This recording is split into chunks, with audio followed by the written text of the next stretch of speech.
எனவே John has, Jerome ஆகியோர் சபையின் எதிரிகளாக தீர்க்கப்பட்டு உயிருடன் எரிக்கப்பட்டனர். இதனால் மக்கள் கடும் வேதனையும் கோபமும் அடைந்ததுடன் ஜான் ஹஸ்ஸின் போதனைகள் பொஹேமியா முழுவதிலும் மட்டுமல்லாமல் அயல் நாடுகளிலும் மிக தீவிரமாக பரவியது. ஹசைட்ஸ் என அழைக்கப்பட்ட இவர்களை ரோம சபை கைது செய்து பலருக்கு மரண தண்டனை வழங்கியதால் அவர்கள் ஜான் செலுஸ்கி என்ற மதகுருவின் தலைமையில் கத்தோலிக்க சபைக்கு எதிராக போராட்டம் செய்தனர்.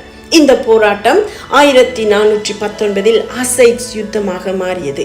இதுவரை ஹசைட்ஸுக்கு ஆதரவளித்து வந்த பொஹேமியா மன்னனின் மரணத்தின் பின் ஜெர்மன் நாட்டை ஆளுகை செய்த சிகிஸ்மன் என்ற ரோம மன்னன் ஹசைட்ஸை முற்றாக அழித்தொழித்து பொஹேமியாவை கைப்பற்றுவதற்கான யுத்தத்தை ஆரம்பித்தான்.